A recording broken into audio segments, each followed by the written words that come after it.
Okay, in this video we're going to be talking about standard deviation and dot plot, or dot plot chart. I'm going to go ahead and start with dot plot just because it is going to be the easier of the two. Let's get started.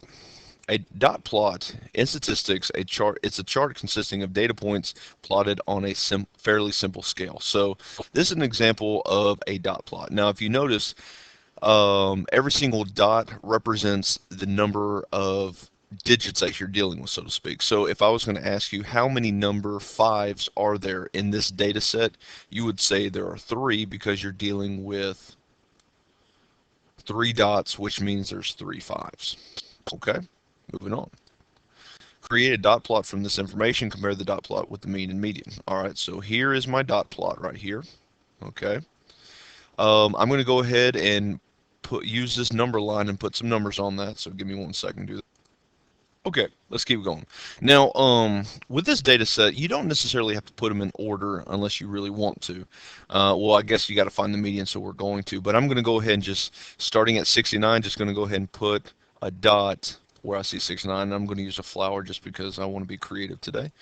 So 64, and I'm just going down the data set, and I got another 62, so I'm going to put another flower on 62. It's a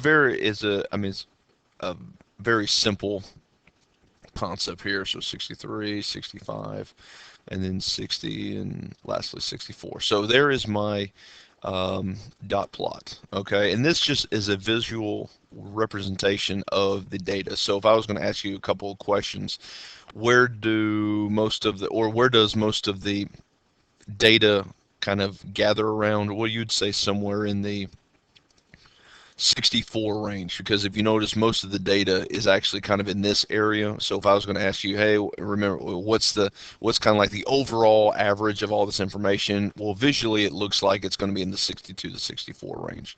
Now with the median, let me go ahead and just figure out the median real quick. All right, so my median in this data set would be in between the 64s, and so my median will be right there, which is 64. So there's my median. Notice that it's very similar to the visual of my dot plot there. And if I was going to do the mean real quick, I would get, and so my mean, writing with my mouse here, would be 64 as well. And all this information is pretty much in line with the dot plot. So just a kind of open-ended question, what would be the overall, observation? You'd say, well, the mean median is pretty much in line with the dot plot. Pretty simple. All right, moving on. All right, let's talk about standard deviation. Standard deviation is a measure of dispersion from the average, or in other words, how the numbers are spread out. Okay, now this is your basic bell curve right here, and I'm going to go ahead and put some things in here. The bell curve right in the middle, that would be what your mean is. Okay, this is your mean. Now, if you see how the data is being spread out here, okay, the main concentration is in the center here. As it goes out, it spreads out more and more. It's less and less.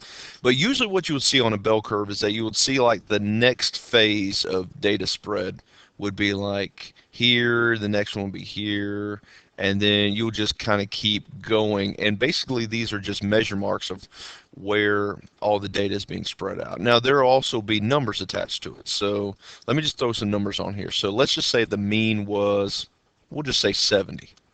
Okay, the next mark over here would be 73. The next mark would be 76. Where am I getting these numbers? I'm just making the problem up. Okay, 70, so this would be 67, this would be 64, and this would be 61. Well, the standard deviation is actually the measure of the dispersion. So in other words, you go from 70 to 73. What did I do? I added 3. 73 to 76, I added 3. 76 to 79, once again adding 3.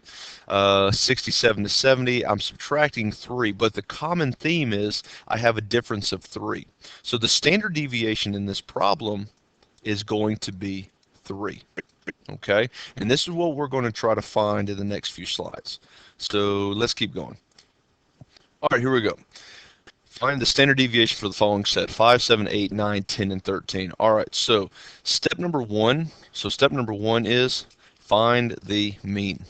Okay, so we're going to add everything up, and then we're going to divide by 1, 2, 3, 4, 5, 6. So 5 plus 7 plus 8 plus 9 plus 10 plus 13, divide by 6. I got 8.6. Okay, so the mean in this case is 8.6. Now, due to the simplicity that I'm going to try to bring to the this problem here, I'm just going to round 8.6 to 9. Okay, it's just going to make life a little easier if I round. Now, am I going to ask you to round every time? No, but just for the first example, let's round. Okay, the second thing is, the second step is subtract the mean from each data set and square the difference. Okay, now here's what I mean. So we have number 5. That's the first data set, which is right here. I'm going to subtract 9 from 5, okay? And when I do that, I'm going to get -4, okay? But I'm going to square the difference, which gives me a positive 16, okay? I'm going to take 7, subtract 9. That gives me -2, but I'm squaring the difference, so that means it gives me a positive 4. And you're going to do this for every single data set. So this becomes -1 squared. I'm kind of running out of room as I'm writing. 9 minus 9, that gives me 0, and of course if I square 0, I get 0. All right, 10 minus 9, you're hopefully picking up a pattern here. That's 1 squared, which is 1, and then 13 minus 9, that gives me 4 squared, which gives me 16. All right, so step 2 completed. Now here's our step 3, and that is this. Step 3 is add up these squares and average them and square root.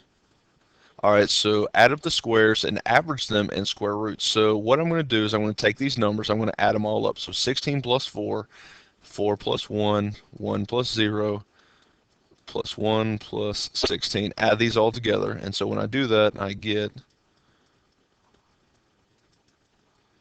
38. Yeah, that's right. So 38, I'm going to divide all of this by 6. So 38 divided by 6, you're going to get 6.333. So we'll just say 6.33. But what it also says and square root. And so what we're going to do is we are going to square root 6.33. And what we have is 2.5. Okay, 2.5. Now, what does this number mean? Well, this is what that number means. Let's go back to our bell curve here. Okay. Well, actually, I'm not going to go back to it. I'm just going to draw one. So what that means is if I have a bell curve, here's my bell curve, roughly. Remember that it is centered around the mean. And the mean, I'm just going to round to 9. I know it was like 8.6, but I'm rounding. So the mean is 9. So that means my next line over, it's going to be 2.5 added to it. So this will be 11.5. I'm going to move it over, and that's going to give me 13. And then I'm going the other direction here, and that would be, I believe, 6.5.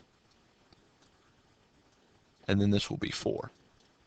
And so this is how my data would be spread out. Okay, let's try one more.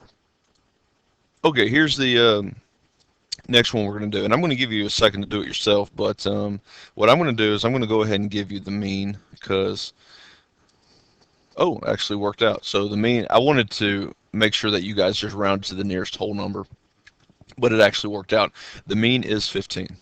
Okay, so go ahead and pause the video, or well, yes, go ahead and pause the video and see what the standard deviation is. All right, welcome back. This is what you should have got. Okay, notice I got the mean of 15, so I took 15 and subtracted by every single number in the data set. And my step 2 was after squaring it, I got these numbers here. And then step 3, I added them together and found the average, which divided by 5. I then took the average and square rooted it to get 4.5. So that's standard deviation. Let me know if you have any more questions. Thank you for watching.